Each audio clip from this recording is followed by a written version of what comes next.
Hello, അപ്പം നമ്മളിതാ ഗുരുവായൂർ ഏകാദശിയായിട്ട് ഗുരുവായൂർ അമ്പലത്തിൽ വന്ന് തൊഴുതു. വളരെ ഭാഗ്യം കിട്ടി. അപ്പോൾ നമ്മൾ ഇനി ഫുള്ളായിട്ട് കാണിക്കാം ഗുരുവായൂരിൻ്റെ ഭംഗിയിട്ടാ വരും. അപ്പം നമ്മളിതാ ഗുരുവായൂരെത്തി തൊഴുതു, മനസ്സറിഞ്ഞ് തൊഴുതു കേട്ടോ. നല്ല തിരക്കായിരുന്നു, തൊഴാൻ പറ്റുമെന്ന് വിചാരിച്ചിരുന്നില്ല. നല്ല തിരക്കായിരുന്നു, എന്നാലും തൊഴുതു. നല്ല തിരക്കെന്ന് പറഞ്ഞാൽ കഴിഞ്ഞ കൊല്ലമൊന്നും ഇത്ര തിരക്കുണ്ടായിരുന്നില്ല. കഴിഞ്ഞ കൊല്ലം ഞാൻ വന്നിട്ടുണ്ടായിരുന്നു, അപ്പോഴൊന്നും ബിഗ് ബോസിലുള്ള പോയിട്ടുണ്ടായിരുന്നില്ലല്ലോ. ഇപ്പോഴാണല്ലോ ബിഗ് ബോസിലൊക്കെ പോയിട്ട് വീണ്ടും കണ്ണനെ കാണാൻ പറ്റിയത്. കണ്ണനെ അതിന് മുമ്പ് കണ്ടിട്ടുണ്ടായിരുന്നു, തൊഴാനൊക്കെ വരുമായിരുന്നു. പിന്നെ ഏകാദശിയുടെ അന്ന് വരുന്നൊരു ആഗ്രഹം എല്ലാവർക്കും ഉണ്ടാവില്ല. അപ്പോൾ അതുപോലെ ഞാനും ആഗ്രഹം സാധിച്ചെടുത്തു, തൊഴുതു. അപ്പോൾ അവിടെ ഇവിടെയൊക്കെ നടന്നുകൊണ്ടിരിക്കുകയാണ് ഞാൻ. എന്നിട്ട് ഞാൻ മാസ്കൊക്കെ ഇടയ്ക്ക് ഊരുന്നുണ്ട്. ഞാൻ മാസ്ക് ഫുൾ ടൈം ഇട്ടുകൊണ്ട് നടക്കായിരുന്നു. ഞാൻ അങ്ങനെ ഊരാറില്ല അങ്ങനെ മാസ്ക്. പുറത്ത് പോകുമ്പോൾ ഞാൻ അങ്ങനെ മാസ്ക് ഇടാറുണ്ട്. ഇനിയിപ്പോൾ ചില ആൾക്കാരെ അടി കിട്ടിയാൽ അടി കിട്ടിയാലോ എന്നൊക്കെ വിചാരിച്ചിട്ടൊന്ന് തമാശ പറഞ്ഞാണ് കേട്ടോ. അപ്പോൾ നമ്മളിതാ ഗുരുവായൂരിൻ്റെ ഫ്രണ്ട് ഭാഗത്ത് നമ്മുടെ ഈ നന്ദനം സിനിമയിൽ ഓടി വരില്ലേ, ജഗന് എന്നൊക്കെ പറഞ്ഞിട്ട് ഓടി വരുന്ന ഫ്രണ്ട് ഭാഗമാണ് കേട്ടോ. ഇവിടേക്കൊക്കെ നല്ല തിരക്കാണ്. നമുക്കൊരു ഫോട്ടോ പോലും എടുക്കാൻ പറ്റുന്നുണ്ടായിരുന്നില്ല. പക്ഷെ നമ്മൾ ഫോട്ടോ എടുക്കുമ്പോഴൊക്കെ നിറച്ച ആൾക്കാരായിരുന്നു. അതിൻ്റെ ഇടയിൽ നിന്നിട്ട് നമ്മൾ ഫോട്ടോസും കാര്യങ്ങളൊക്കെ എടുത്തിട്ടുണ്ടായിരുന്നു. ഞാൻ അവിടെ പോകുമ്പോൾ എൻ്റെ ചേച്ചിയോട് പറഞ്ഞു, ഞാൻ നടക്കാൻ, നീ വീഡിയോ എടുത്തോ. വീഡിയോ എടുക്കാൻ പറഞ്ഞ എൻ്റെ ചേച്ചീനെ ഞാൻ തന്നെ കൊല്ലണം. എന്താ കാരണം വെച്ചാൽ ഇവിടെ ആൾക്കാരെ തലയെടുക്കണ്ടായിരുന്നു, എന്നെ എടുത്തിട്ടുണ്ടായിരുന്നില്ല. ഞാൻ പറഞ്ഞല്ലോ അസല് തിരക്കായിരുന്നു. അപ്പോൾ അത് കാരണം നമുക്ക് വീഡിയോസും കാര്യങ്ങളൊന്നും അധികം എടുക്കാൻ പറ്റിയില്ല. അതാണ് ഞാൻ നിങ്ങൾക്ക് കാണിച്ചു തരണമല്ലോ എന്താണ് ഗുരുവായൂർ ഏകാദശി, എങ്ങനെയാണ് തിരക്കും കാര്യങ്ങളൊക്കെ എന്നുള്ളത്. അത് ഞാൻ വേണ്ടിയിട്ടാണ് ഇങ്ങനെ കുറച്ച് കട്ട്സൊക്കെ ആയിട്ട് വീഡിയോസൊക്കെ എടുത്തത്. ഗുരുവായൂരിൻ്റെ ഒരു ഭംഗി കണ്ടു, എന്താ ഭംഗിയല്ലേ.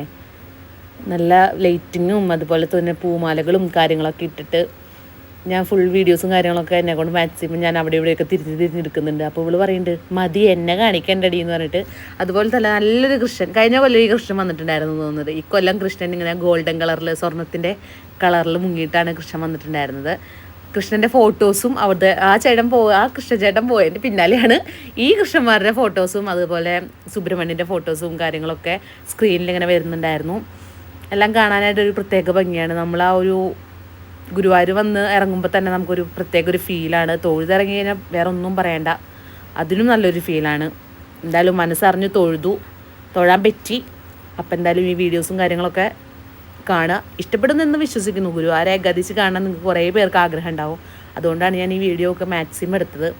അപ്പോൾ അവിടുത്തെ വളയും മാലയും ഗുരുവായൂരപ്പൻ്റെ ഫോട്ടോസും അതുപോലെ തന്നെ സെറ്റ് മുണ്ടുകൾ, സെറ്റ് സാരികൾ, അങ്ങനെയുള്ള സംഭവങ്ങളും ഗുരുവായൂരപ്പൻ്റെ നമ്മൾ ആനയുടെ പട്ടൊക്കെ ഇല്ല അതുപോലത്തെ ഗുരുവായൂർ കൃഷ്ണനൊക്കെ വെച്ചിട്ട് അതുപോലെ ഫോട്ടോസും കാര്യങ്ങളൊക്കെ വെച്ച് ചെയ്തിട്ടുണ്ടായിരുന്നു. നല്ല രസമായിരുന്നു എല്ലാം കാണാനും. നമുക്ക് നടന്ന് കാണുമ്പോൾ തന്നെ ഒരു വലിയൊരു സുഖമാണ്, നല്ലൊരു മനസ്സിന് സന്തോഷമാണ്. അത് കഴിഞ്ഞാൽ നമുക്ക് വീട്ടിലേക്ക് വരുമ്പോൾ എല്ലാം വിചാരിക്കും അയ്യോ കുറച്ച് നേരം കൂടി നിൽക്കായിരുന്നു എന്നുള്ളൊരു ഫീലാണ്. അതുപോലെ ഒരു വൈബാണ് ഗുരുവായൂർ വന്നു കഴിഞ്ഞാൽ. അപ്പോൾ എല്ലാവരും വീഡിയോ കാണാം. ഗൈസ്, നമ്മളിതാ ഗുരുവായൂരിൽ നിന്ന് തൊഴുതിറങ്ങി. അല്ലേ മോളെ, നല്ല തിരക്കായിരുന്നു.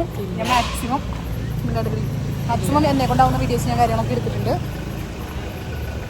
ഒരു വണ്ടി ഇടിച്ചാൽ ഗൈസ്. അപ്പോൾ നമ്മുടെ വീഡിയോ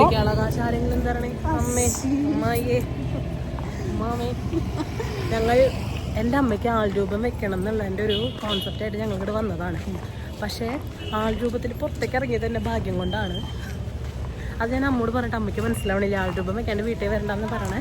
അത് അമ്മേനെ പറഞ്ഞിട്ട് തെറ്റില്ല, ആൾ രൂപം വെക്കാൻ വേണ്ടിയിട്ട് അമ്മ പെട്രോൾ അടിക്കാനുള്ള കാശൊക്കെ തന്നിട്ടാണ് വിട്ടത്. അതുകൊണ്ട് അമ്മേനെ കുറ്റം പറയാൻ പറ്റില്ല. അത് പറഞ്ഞു മേടിച്ചു. അതെ, അടുത്ത ട്രിപ്പ് വരുന്നെങ്കിൽ വീണ്ടും അമ്മ തന്നെ കാശ് തരണം, അത് വേറെ കഥ. അതെ, ഞങ്ങൾ അറിഞ്ഞില്ലേ രേവതിൻ്റെ കല്യാണാലോചന ഒന്നുണ്ട്. ഞങ്ങളത് കെട്ടിച്ച് വിടാനുള്ള ഉദ്ദേശത്തിലാണ്. നോക്കട്ടെ കുട്ടി. ഞങ്ങള് ചേട്ടൻ ഡിലീറ്റ് ചെയ്തുകൊണ്ടാ പോസ്റ്റ്. പിന്നെ അവനെ വലിച്ചെറിഞ്ഞില്ല. അതെ, പോട്ടെ, ജീവിച്ചു പോട്ടെ. അതെ, ഉറപ്പായിട്ട് പോട്ടെ. അപ്പോൾ നമ്മൾ കല്യാണത്തിന് താല്പര്യമാണെങ്കിൽ നമ്മളത് വീഡിയോ അവസാനിപ്പിക്കണം. ഞാനും എൻ്റെ ഭർത്താവും തയ്യാർ. വീഡിയോ അവസാനിപ്പിക്കണം. Good night. Bye. Good night. Bye guys. ഒരാളെ ഏകാദശി എടുത്തിട്ടുണ്ട്. പക്ഷേ ഏകാദശി എടുത്ത ആൾക്ക് മുട്ട പുഴുങ്ങിയിട്ട് വേണമെന്ന്. അതെ, മുട്ട പുഴുങ്ങി ബ്ലാക്ക് കോഫി കുടിക്കാൻ പോയ ആൾക്ക് മുട്ട പുഴുങ്ങിയിട്ട് വേണം.